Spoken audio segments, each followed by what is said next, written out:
Hey, good evening po sa inyong lahat. So, salamat po sa unang-una po sa mga ginamit po ng ating Panginoong Jesus. Talaga pong unang nag-bless po talaga ako kasing bless na bless po ako.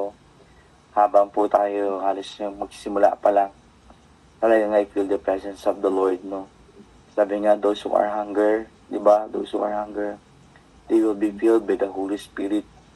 Kaya yung sinabi ni Apostle na the water and the oil talagang signify the Holy Spirit. Talagang habang nag-preach si Apostle, talagang naiyak ako talaga.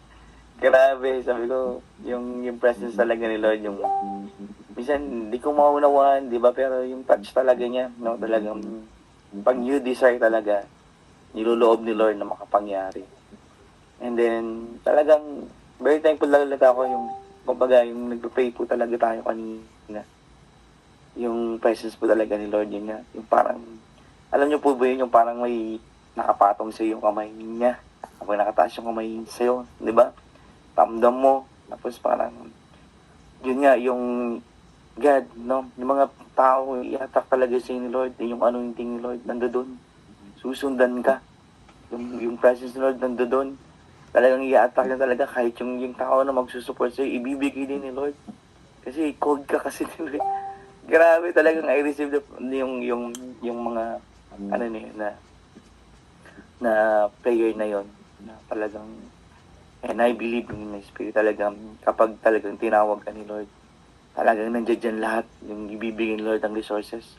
Nga, sabi nga maging obedient ka lang, maging mapagpakumbaba ka lang sa bawat sitwasyon na nangyari sa'yo. Wala ka nang ibang gagawin, magpatuloy ka lang. And so blessed talaga ako sa testimony ni Pastor. Talagang grabe, nakakaiyak. So, kumaga yun talagang marami pang mga alam kong gagawin si Lord sa buhay natin. Ma-amaze tayo kung ano yung natutunan natin, kung ano yung lalakbayin natin bilang mga mananampalataya. Kasama natin si Lord. The fire of the Lord is upon us. Hallelujah. Yun yung Yes. laging ano sa puso ko na yung fire, yung desire talagang pag dinisire mo talaga ibibigay ni Lord, hindi niya ino-hold back yung para magamit kayo, hindi. Naghahanap si Lord ng clean vessel. Salamat sa Panginoon sa mga natagpuan niya. Lahat tayo, thank God, na vessel of honor for God's glory. Yet, saan man tayo pumunta, doon nga sabihin ganun, na yung presence ni Lord lagi natin kasama. So yun, salamat sa Panginoon. Maraming pong salamat sa inyong lahat, no, sa mga kasamahan ko.